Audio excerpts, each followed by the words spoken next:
Bonjour et bienvenue dans ce podcast Le Mur des réussites. Nous allons partir à la rencontre de personnes qui ont grandi au Havre, à Lamarouge, au Bois de Bléville et au Mont-Gaillard.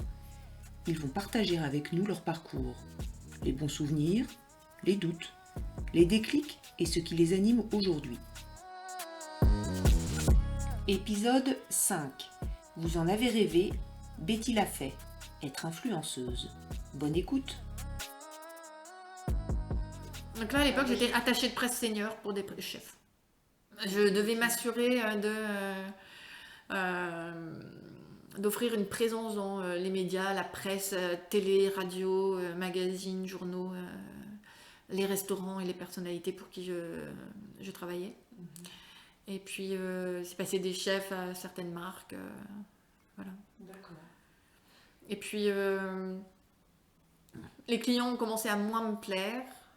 Et moi, j'avais envie de découvrir vraiment plus la cuisine et j'étais très intéressée par le côté international. J'ai très peu voyagé jusque-là dans ma vie et j'avais vraiment envie de voir ce qui se passait dans le reste du monde. Donc, j'avais rencontré sur un de mes voyages de pige un monsieur dont le travail était d'amener des influenceurs dans les restaurants. Et il lui manquait quelqu'un pour travailler la partie com. Et du coup, il m'a proposé de monter avec lui une agence d'influence internationale. Et j'ai dit oui. Et là, en un mois, j'étais 70% du temps en avion. Et j'ai fait 2 fois le tour du monde pour manger. Et ça, c'était vraiment formidable. Et voilà, ça m'a permis de pouvoir inviter mes parents dans les restaurants en m'assurant qu'ils ne voient jamais le prix sur les cartes.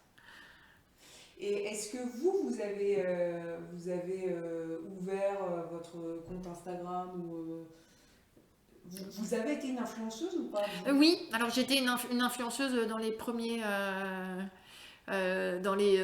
temps. Donc on m'invitait à aller manger dans les restaurants. Ça, c'était assez super. Il y a...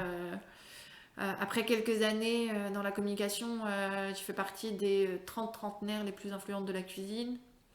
Du coup, ça m'a donné une certaine caution et qui existe voilà, toujours aujourd'hui. Donc,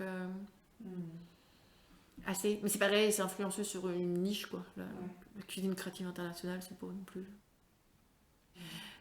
Et du coup, je me suis associée pour créer ma propre agence, Label B.